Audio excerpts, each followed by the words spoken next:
Well, according to the anti-choice right, if abortions are bad, then adoption is good. And in fact, you have all these couples and people with pictures where they say, we will adopt your kids. Don't abort. We will adopt your kids. So it's all good, right? End abortion, increase adoption. Everybody's happy. Well, not so fast.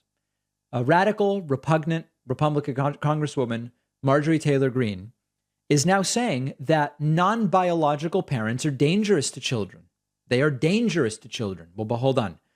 Abortion's bad, but adoption is also bad? That doesn't make a lot of sense. But that's what she's saying. LGBTQ Nation reporting Marjorie Taylor Greene calls non-biological parents a danger to children. She doesn't like fake mom and fake dad. Does she have a problem with adoptive parents? Now, let's put aside for a second that her buddy Matt Gaetz is like really an adoptive parent to that kid Nelson, I think his name is. Maybe that's a danger with Matt Gaetz. Let's ignore that for a moment and see what she had to say on her very strange podcast. So let's talk about children. Children are in the greatest danger in America today because of guns, right? I mean, I'm sure she's going to say this. There's more school shootings than ever. Family values are being destroyed. Oh. The idea that mom and dad together, not fake mom and fake dad, but biological mom and biological dad, can raise their children together and do what's right for their children, raising them to be confident in who they are, their identity. Their identity is they're a child, made by God. Right. So let's talk about children. Nothing increases the confidence of kids than being told their parents are fake and not that good, right? I mean, that'll really set kids up for success. So the entire point of this is certainly homophobia and probably transphobia as well. So what Marjorie is really pointing to here is gay parents where maybe one parent is biologically related to the child and one is not. Adoptive couples, right? Just like a gay couple or a lesbian couple. And I guess because she says non-biological, even heterosexual couples, I guess, are a problem because if it's not biological, it's bad, according to Marjorie Taylor Greene. Certainly transgender parents of all kinds. I can only imagine even a biologically related trans parent, Marjorie Taylor Greene would say is no good. Stepmoms and stepdads certainly must be bad based on this idea. Foster parents, probably also terrible. And then guardians and caretakers of all kinds, like when a kid dies or whatever, that they're all dangerous. They're all extraordinarily dangerous. So what do they want?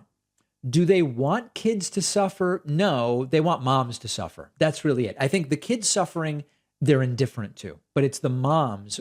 Listen, if you have what do they call it? Non-procreative sex, and there's a pregnancy, you've got to suffer as a parent. That's really important. Now, there's two sides to this stuff, okay? There's the cartoonish nuts with their podcasts like Marjorie Taylor Greene, but then there's the underlying policy ideas that they want to push. And you know where this is going. They're laying the groundwork. They did it. They made it clear after Roe v. Wade was overturned by the Supreme Court. Gay couples, they don't want to be able to legally adopt. They started with abortion. Gay rights are on the chopping block. They're already talking about overturning the decision that banned bans on same-sex marriage, effectively legalizing gay marriage nationally. It's all on the chopping block. And meanwhile, consider the absurdity that they say, don't abort, we'll adopt your kids. Well, but actually, when kids are with parents that aren't biologically related, that's bad. So is adoption good or bad? Is it worse than abortion or better than abortion? They don't want people to have abortions, and now they don't want the wrong people to abort. If only there was a way to prevent unwanted pregnancy before it even got to the point of a pregnancy, then we would have a solution. Oh, we have that, and that's also something that they're against. It's been widely studied. And when you go to them, they talk in circles. They talk past you. They ignore. They come up with, well, that's not actually done the right way. Because we know, really good study done out of St. Louis. You divide young people in particular into groups where One group gets nothing. This is your control group. Another group gets free access to contraceptives. Another group gets access to comprehensive sex education. And then your fourth group gets both the access to the contraceptives and comprehensive sex education.